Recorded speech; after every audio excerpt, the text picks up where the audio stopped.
Nestled in the heart of New England, the town of Havenbrook was a place where time seemed to stand still. Cobblestone streets wound their way past historic buildings, their facades weathered by centuries of harsh winters and fleeting summers. Gas lamps flickered softly in the early evening, casting a warm glow that contrasted with the crisp autumn air. The townspeople moved with a quiet familiarity, exchanging nods and smiles as they went about their routines. It was a town steeped in tradition, where everyone knew each other's names and stories yet. Beneath the surface, there was a sense that some stories were better left untold. At the edge of town stood an old Victorian house, its once grand exterior now faded and peeling.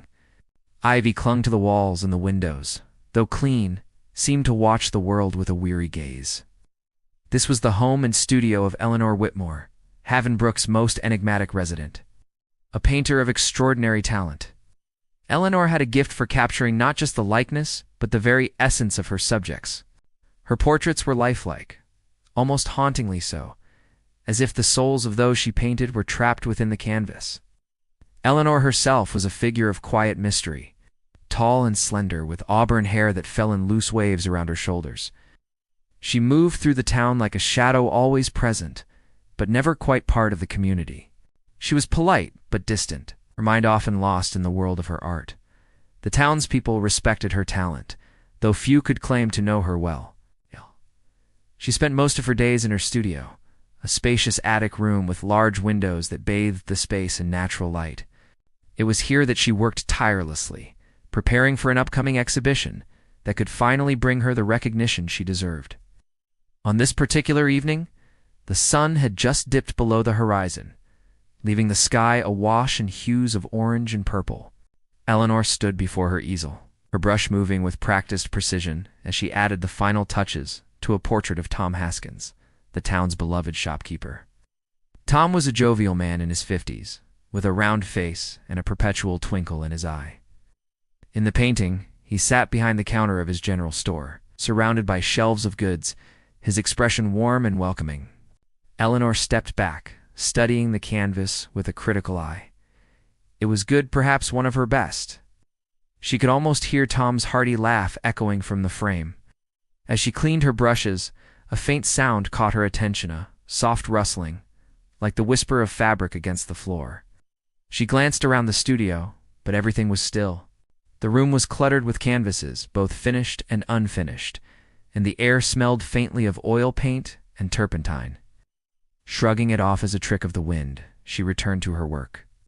Downstairs, the grandfather clock chimed 7, its deep tones reverberating through the house. Eleanor sighed and set her palette aside. She needed to visit Tom's store before it closed. She was running low on supplies, and the exhibition was only a week away. Grabbing her coat, she descended the creaking staircase and stepped out into the cool night air. The streets of Havenbrook were quiet, save for the occasional murmur of conversation from the tavern or the distant bark of a dog. As Eleanor walked, she passed familiar faces.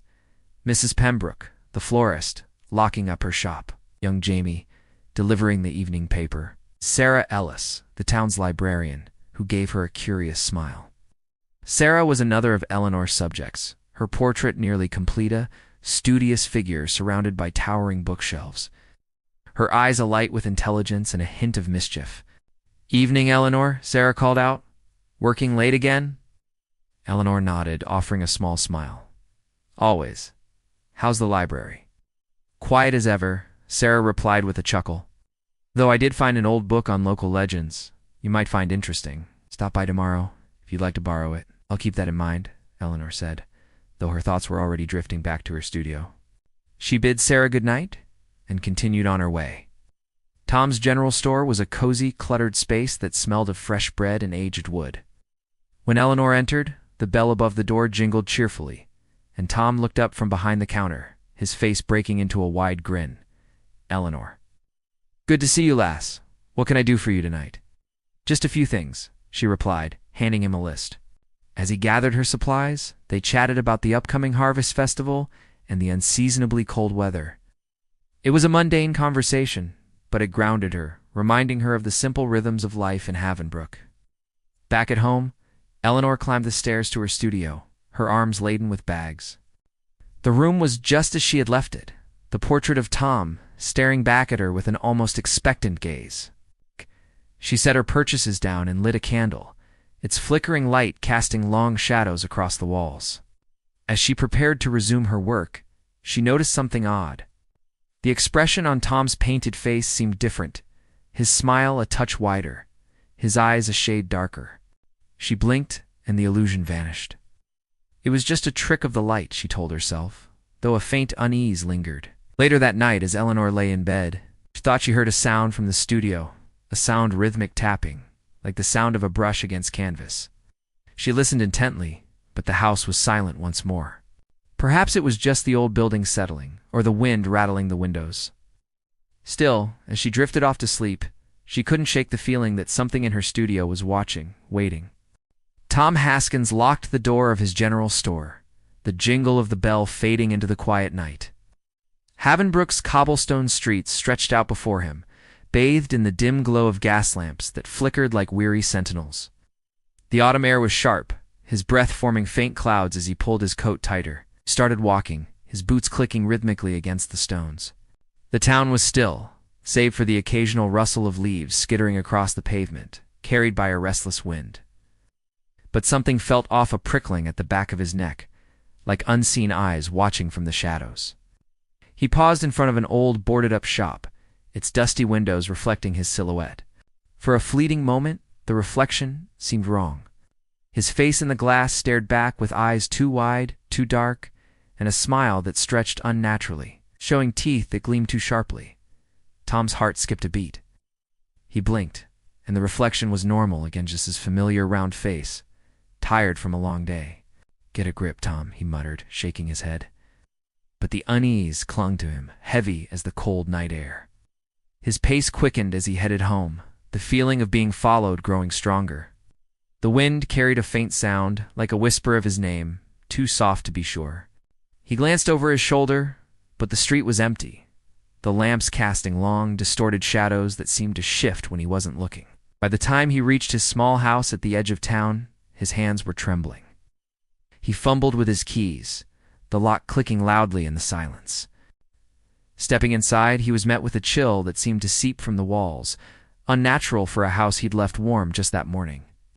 Tom flicked on the light, but the bulb buzzed weakly, casting a sickly yellow glow. The living room looked familiar yet strange. The chair was slightly askew, its legs not quite aligned with the rug's pattern. A picture frame on the mantel tilted to one side, though he was certain he hadn't touched it. Then he heard it, a soft, deliberate shuffle like footsteps dragging across the floorboards.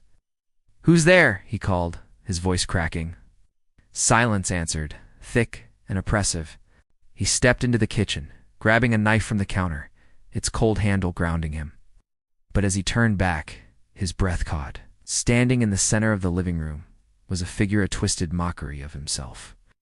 Its skin was pale as death, stretched tight over bones that seemed too long, too sharp. Its eyes glowed with a faint, sickly light, and its mouth curled into a grin that split its face, revealing rows of jagged teeth. "Right, Tom," it said, its voice a warped imitation of his own, slow and dripping with malice. "What are you?" Tom stammered, gripping the knife tighter. "I'm you," it replied, tilting its head in a jerky, unnatural motion. "The better you, the one who belongs." Tom's instinct screamed. He hurled the knife, but it passed through the creature as if through smoke, embedding itself in the wall with a dull thud. The doppelganger laughed, a guttural sound that shook the windows and sent a chill down Tom's spine. He stumbled toward the front door, but it wouldn't budge. The lock jammed despite his frantic efforts.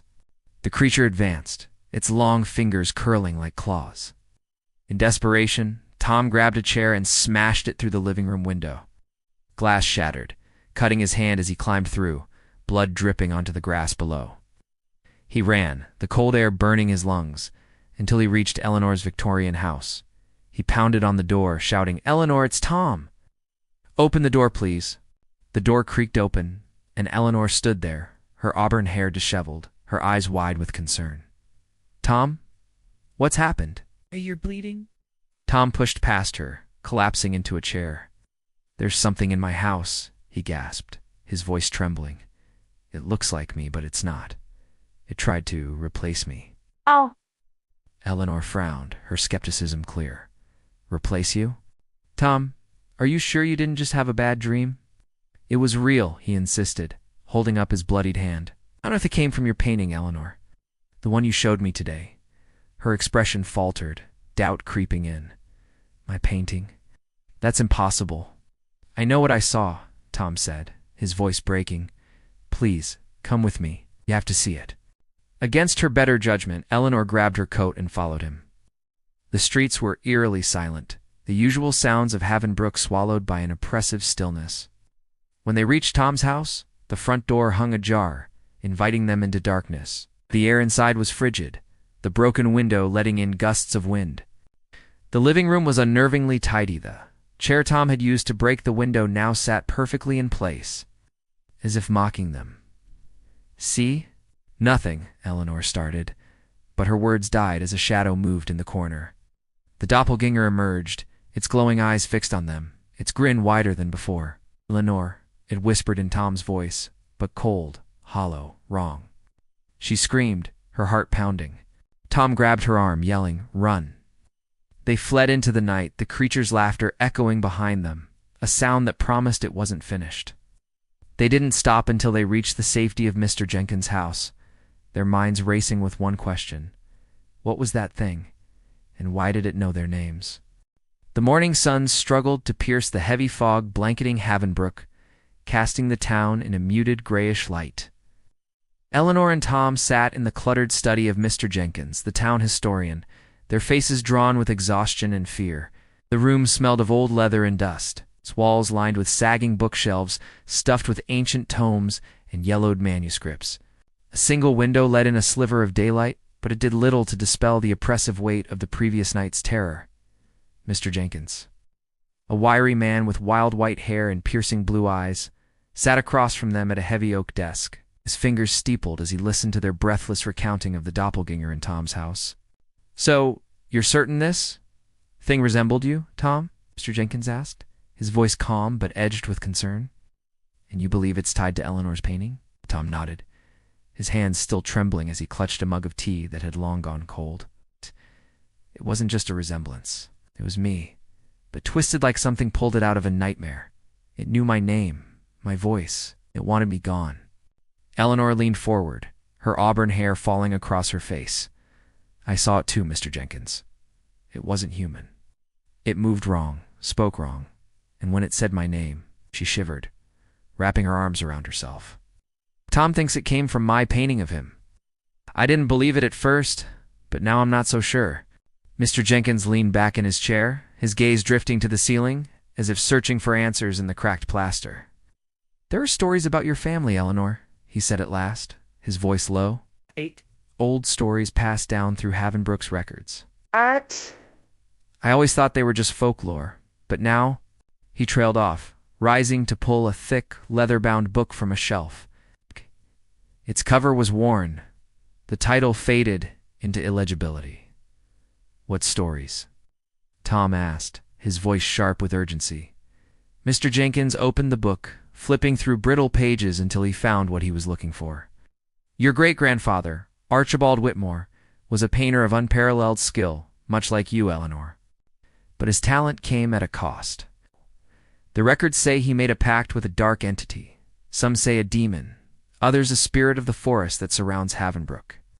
In exchange for his ability to capture the very soul of his subjects, he offered something terrible." Eleanor's stomach twisted. "Offered what?" "The souls of those he painted," Mr. Jenkins said gravely. "The entity granted him his gift, but the paintings became more than art. They were vessels. For time, they could manifest doppelgängers, twisted reflections that sought to replace their originals. Feeding their souls to the entity to sustain its power, Tom paled, his knuckles whitening around the mug. "That's what came for me last night." Mr. Jenkins nodded. "The curse must have been dormant through the generations, perhaps because no one in your family matched Archibald's talent until you, Eleanor. Your paintings, so lifelike, so true, must have reawakened it." "But why now?" Eleanor asked, her voice trembling. "I've been painting for years." "What changed?" "Perhaps a threshold," Mr. Jenkins mused, rubbing his chin. "Maybe the number of portraits you've created, or the intensity of your recent work for the exhibition."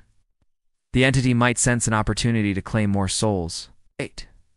Before anyone could respond, a sharp knock echoed through the house. Mr. Jenkins rose, his movements slow and cautious, and opened the door. Sarah Ellis stood there, her face flushed and her eyes wide with panic. "Eleanor, Tom, thank God you're here," she said, stepping inside without waiting for an invitation. "Something happened last night. I saw myself, but it wasn't me. It was like looking into a warped mirror. Its eyes glowed, and it tried to grab me. I locked myself in the bathroom until dawn, and it just disappeared." Eleanor's heart sank. Sarah was another of her subjects, her portrait nearly complete. "You saw a doppelganger too," she whispered. Sarah nodded, her hands twisting nervously. "What's happening? Why is this thing after me?" Mr. Jenkins gestured for her to sit. "It's a curse, tied to Eleanor's paintings. We're only beginning to understand it, but it's clear that doppelgängers are dangerous. They aim to replace their originals, and they're growing bolder." "We have to stop this," Tom said, his voice resolute despite his fear. "Can we destroy the paintings?" Eleanor hesitated. "What if that hurts the originals? If you're tied to your portrait, Tom, destroying it might harm you worse." "It's a risk," Mr. Jenkins admitted, his eyes scanning the book. But there may be another way? I have texts that mention rituals to break such curses, though they're vague. We'll need time to research." Sarah glanced at the window where the fog pressed against the glass like a living thing. "Do we have time? If these things are coming for us, they won't wait." "She's right," Eleanor said, standing. "We need to act fast. Mr. Jenkins, can you help us find those texts?" He nodded, already pulling more books from the shelves. "We'll start here, but be careful. The doppelgängers know you're fighting back. They'll come for you again." As they began sifting through the dusty pages, the air grew heavy with dread. Outside, the fog thickened, and somewhere in the distance, a faint whisper carried on the wind, calling their names. The fog that cloaked Havenbrook grew denser by the day, curling through the streets like a living thing, muffling sounds and blurring the edges of reality. The town, once warm with the chatter of neighbors and the glow of gas lamps, now felt like a place holding its breath. Eleanor, Tom, Sarah, and Mr. Jenkins huddled in the historian's study, surrounded by stacks of ancient books, their pages brittle and smelling of mildew. The air was thick with the weight of their discovery, a curse tied to Eleanor's paintings, spawning doppelgängers that sought to replace their originals. Each passing hour brought a creeping dread, as if the town itself was turning against them. Eleanor's hands trembled as she turned the pages of a crumbling journal, its ink faded but legible. "This says the entity feeds on the souls it claims," she whispered, her voice barely audible over the crackle of the fireplace. "The doppelgängers don't just replace people, they deliver them to it." Sarah, her face pale and drawn, clutched her arms tightly. "So it's not just us. Anyone I painted could be next." Her eyes darted to the window, where the fog pressed against the glass, swirling as if watching them. Tom stood by the door, his usual jovial demeanor replaced by a tense vigilance. "We can't stay here forever," he said. "If these things are out there, we need to warn people. Mrs. Pembroke, Jamie, anyone who's in one of your paintings." Mr. Jenkins shook his head, his white hair catching the firelight. "Warning them might cause panic. And if the doppelgängers are already among us, they'll blend in. They mimic perfectly, at least at first." As if on cue, a sharp knock echoed through the house. The group froze, their eyes meeting in silent alarm. Mr. Jenkins rose slowly, his hand hovering over a letter opener on his desk. He opened the door to reveal Mrs. Pembroke, the florist, her apron dusted with pollen and her smile bright. "Good morning, all," she said cheerfully. "I brought some flowers to brighten your day. You all look like you need it." Eleanor forced a smile, but her stomach churned. Mrs. Pembroke's portrait hung in her studio, nearly finished. Was this truly her, or something else? The woman's eyes seemed to steady, her smile too fixed. "Thank you," Eleanor said cautiously, accepting the bouquet. "Have you noticed anything strange lately?" Mrs. Pembroke tilted her head, her expression unchanging. "Strange? Not at all. Just the usual town gossip." "Why do you ask?" "Nothing," Tom interjected quickly, his hand resting on Eleanor's shoulder. "Just checking in." As Mrs. Pembroke left, the group exchanged uneasy glances.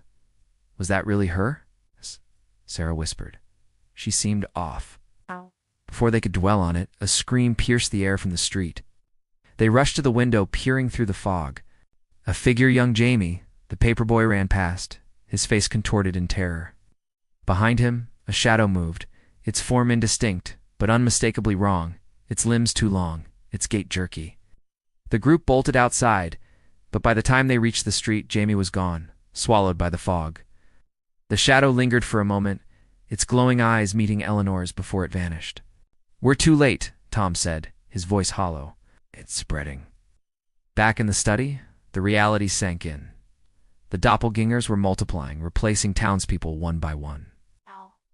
Sarah's hands shook as she spoke. "I saw Mrs. Pembroke at the market yesterday, but she didn't mention flowers. And her smile today, it wasn't hers." Eleanor's heart sank. Then Tom. She turned to him, her voice faltering. "When did you last see your portrait in my studio?" Tom frowned, his brow furrowing. "Yesterday, before I went home." "Why?" Sarah's eyes widened. "What if you're not you? What if it got you last night?" The room fell silent. Tom's face hardened, but a flicker of doubt crossed his eyes. "I'm me," he said firmly, but his voice wavered. "I'd know if I wasn't." Mr. Jenkins stepped forward, his gaze steady. "We can't take chances, Eleanor. You know your painting's best. Look at him really." Look, Eleanor studied Tom, her artist's eye searching for any flaw. His familiar round face, the twinkle in his eye, it was all there. But then she noticed it. A faint scar on his left hand, one she'd never seen before. Her breath caught. "Tom," she said slowly, "when did you get that scar?" He glanced at his hand, his expression faltering. "I don't know. It must have been from the window last night." But Eleanor remembered the blood on his hand. It hadn't been deep enough for a scar. She stepped back, her heart pounding. "You're not Tom." The man who looked like Tom smiled, but it was too wide, too sharp. "Clever girl," he said, his voice shifting to a low, guttural tone. Before they could react, he lunged, his fingers elongating into claws. Sarah screamed, and Mr. Jenkins swung the letter opener, catching the doppelganger in the shoulder. It hissed, retreating into the fog outside, leaving the group shaken. "We can't trust anyone," Sarah said, her voice trembling. "Not even each other." Eleanor nodded, her mind racing. "We need to destroy the paintings. But if Tom's gone, destroying his portrait might kill him if he's still alive." Mr. Jenkins gripped her arm. "We'll find a way to break the curse without losing anyone else. But we must hurry. The entity is growing stronger, and soon there may be no one left to save." As they returned to the books, the fog outside thickened, and a faint, mocking laughter echoed through the streets, promising more horrors to come. The fog outside Eleanor's Victorian house had thickened into an impenetrable shroud, muffling the world beyond. Inside, the air was heavy with the scent of oil paint and turpentine, mingled with the acrid temps of fear. Eleanor, Sarah, and Mr. Jenkins stood in the studio, surrounded by the portraits that had once been her pride, but now loomed like silent threats. Each canvas seemed to pulse with a malevolent energy, the eyes of the painted figures following their every move. Eleanor gripped a palette knife, its blade glinting in the dim light. "We have to destroy them," she said, her voice trembling but resolute. "It's the only way to stop the doppelgängers." Sarah nodded, her face pale but determined. She held a hammer, its weight unfamiliar in her hands. Mr. Jenkins clutched a heavy candlestick, his knuckles white. "Be ready," he warned. "They'll fight back." As if summoned by his words, a low growl echoed from the shadows. The group spun around, their hearts pounding. From the corners of the room, figures began to emerge, twisted, elongated versions of the townspeople Eleanor had painted. Their limbs stretched unnaturally, their faces contorted into grotesque parodies of their originals. Glowing eyes fixed on the trio, and their mouths split into jagged grins. Eleanor, one hissed, its voice a distorted echo of Mrs. Pembroke's. "You can't destroy us. We're part of you now." Eleanor's breath caught, but she steeled herself. "You're not them," she said, her voice stronger. "You're just shadows." The doppelgängers lunged. Chaos erupted as the group fought back. Sarah swung her hammer, smashing into a doppelgänger that wore Jamie's face. It shrieked, its form flickering like a faulty projection, but it didn't fall. Mr. Jenkins struck another with the candlestick, the blow passing through its body as if through mist. "The paintings," he shouted. "I need to destroy the paintings." Eleanor darted to the nearest canvas Tom's portrait. Her hand shook as she raised the palette knife. But before she could strike, a doppelganger grabbed her arm, its grip icy and unyielding. She cried out, twisting free and plunging the knife into the canvas.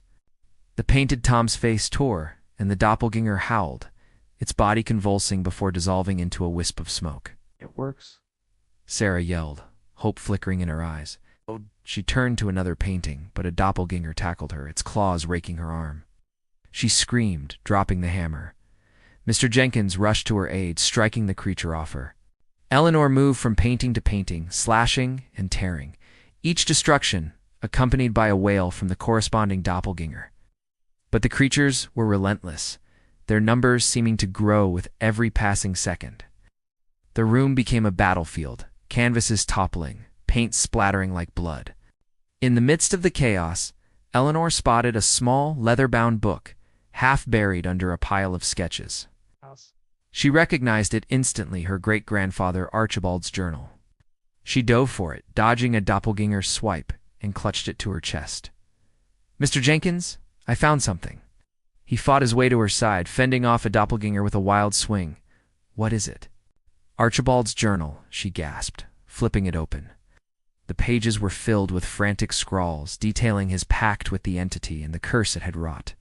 Her eyes scanned the text, searching for a way to end it. Sarah, bleeding but defiant, joined them, her hammer raised. "What does it say?" Eleanor's finger traced a passage. "The curse binds the artist's soul to the entity through their magnum opus. To break it, the artist must destroy their greatest work and renounce their talent." Her heart sank. Greatest work was her self-portrait, a piece she had poured her very essence into. It hung on the far wall, untouched by the chaos. "I have to destroy my self-portrait," she whispered. A doppelganger, its face a twisted version of her own, stepped forward, its voice dripping with malice. "You can't do it, Eleanor. It's your masterpiece, your legacy." Eleanor's resolve hardened. "It's not worth the lives it's taken." She turned to Sarah and Mr. Jenkins. "Cover me." They nodded, forming a protective barrier as she sprinted to the self-portrait. The doppelgangers surged, their forms merging into a writhing mass of shadows and claws. Eleanor reached the painting, her hands shaking as she raised the palette knife.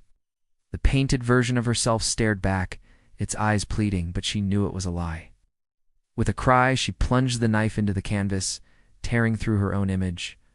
A deafening roar filled the room, and the doppelgangers shrieked in unison, their bodies disintegrating into ash. The air crackled with energy, and a dark, formless presence loomed for a moment before vanishing with a final, enraged howl. Eleanor collapsed to her knees, the journal slipping from her grasp.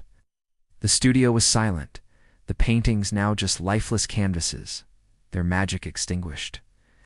Sarah and Mr. Jenkins rushed to her side, their faces etched with relief and sorrow. "You did it," Sarah said softly, helping her up. But Eleanor's eyes were fixed on the ruined self-portrait. "It's over," she murmured, her voice hollow. "But at what cost?" Mr. Jenkins placed a hand on her shoulder. "You saved us, Eleanor. The town owes you everything." She nodded, but a part of her felt empty. The curse was broken, but so was her connection to her art. She knew, deep down, that she would never paint again. The fog that had smothered Havenbrook for days lifted with the dawn, revealing a town battered but unbroken. Sunlight streamed through the windows of Eleanor's studio, illuminating the wreckage of the previous night's battle. Torn canvases lay scattered across the floor, their once vibrant colors now dulled, as if the life had been drained from them. The air was still, the oppressive weight of the curse gone, but the silence felt heavy with unspoken grief. Eleanor stood before the remnants of her self-portrait, the canvas shredded beyond recognition. Her hands, still stained with paint and blood, trembled as she traced the jagged edges. The destruction of her magnum opus had severed the entity's hold on the town, but it had also taken something irreplaceable from her. She could feel it, a hollow ache where her passion for painting once burned. The brush, the palette, the act of creation that had defined her life now felt distant, like a memory from another time. Sarah knelt beside her, her arm wrapped in a makeshift bandage. "Eleanor," she said softly, "you saved us. You saved the town." Eleanor nodded. but her gaze remained fixed on the ruined painting. At what cost, Sarah? Tom is gone. Others too. And my art. Her voice broke. I don't think I can ever paint again. Psst. Mr. Jenkins, his face lined with exhaustion, stepped forward. Your sacrifice was necessary, Eleanor. The entity would have consumed us all. You've given Havenbrook a second chance. She turned to him, her eyes brimming with unshed tears. But what about the ones we lost? Tom was my friend. He trusted me, and now he's replaced. Mr. Jenkins sighed, his shoulders sagging. We'll honor their memory and we'll rebuild. The town will heal in time. As they spoke, a faint sound echoed through the studio, a soft, rhythmic tapping, like the sound of a brush against canvas. Eleanor froze, her heart skipping a beat. Did you hear that? Sarah and Mr. Jenkins exchanged glances. Hear what? Sarah asked. The tapping came again, faint but unmistakable. Eleanor's gaze darted to the corner of the room where a small, untouched canvas leaned against the wall. It was a sketch she had started but never finished, a portrait of herself, a mere outline with no features yet painted.